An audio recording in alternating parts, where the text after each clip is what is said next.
odporné černé kreatury se zjevují všude. Budou vás mučit a až si vás vezmou do parády, budete rádi za jakýkoliv konec, i když bude na hřbitově ve vaší puse.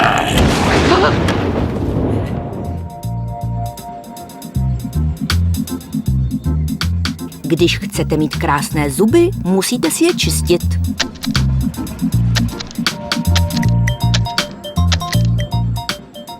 Čisté zuby se nekazí, to je ta dobrá zpráva.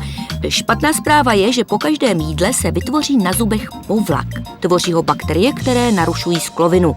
Když si málo nebo špatně čistíme zuby, povlak neodstraníme a vytvoříme podmínky pro vznik zubního kazu. Bakterie začnou sklovinu leptat, objeví se kaz a ten dříve či později začne bolet. Nejdůležitější je čistit si zuby správně.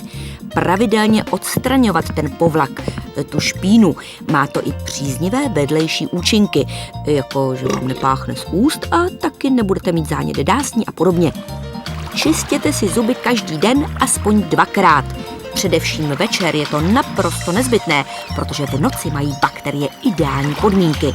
Nejlepší by bylo čistit si zuby po každém jídle, ale pozor, po jídle je zubní sklovina snadno zranitelná.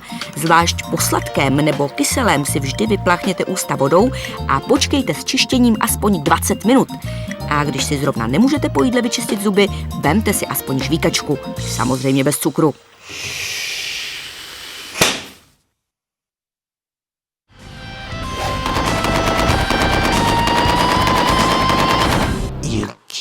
Používá kartáček Katana FX. Windows používá Paperlike Press Free T. V televizi napovídají ledacos, ale víte, jak poznáte dobrý kartáček? Je to jednoduché. Za prvé, štětinky. Musí být zaoblené a měkké, abyste nepoškozovali zubní sklovinu a hlavně dásně. Měkké štětinky se také lépe dostanou na méně přístupná místa. Druhá důležitá věc je, aby štětinky byly co nejhustší. Kartáček musí fungovat jako stěrka. My totiž zuby stíráme, nebrousíme. A poslední věc. Kartáček by neměl být příliš velký, protože se s ním pak nedostanete všude, kde je potřeba. Takže čím menší, tím lepší. Dobrý kartáček je základ, ale je také důležité mít techniku a systém. Začneme technikou.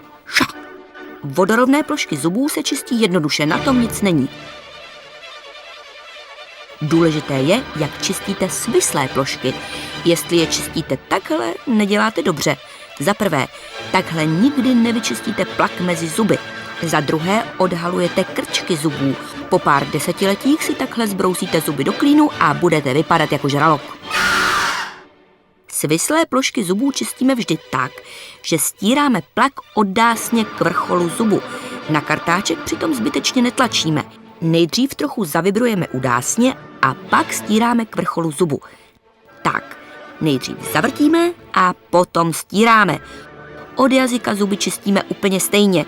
Nejdřív zavrtíme a potom stíráme. Teď systém. Začněte třeba tak, že vyčistíte všechny zuby zvnějšku, nahoře i dole. Pak vyčistěte všechny zuby zevnitř od jazyka, nahoře i dole. Nakonec vyčistěte horní i dolní vodorovné plošky zubů. Zpočátku je dobré čistit si zuby před zrcadlem, abyste se viděli.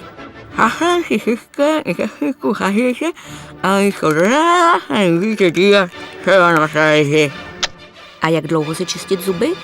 Pamatujte si, že každou plošku byste měli setřít aspoň 5krát až 10krát. A zda jsou zuby čisté, můžete zkontrolovat jazykem. Když jsou dobře vyčištěné, cítíte, že jsou hladké jako sklo. Čisté zuby se nekazí, to si pamatujte. Do mezizubních prostor se kartáčkem nedostanete.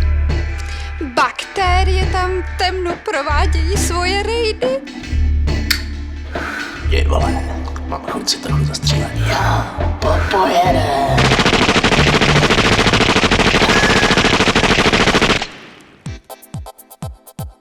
Když si chcete vyčistit mezizubní prostory, musíte použít buď mezizubní kartáček, a nebo když je mezera příliš úzká, zubní vlákno. Nejlepší je používat obojí.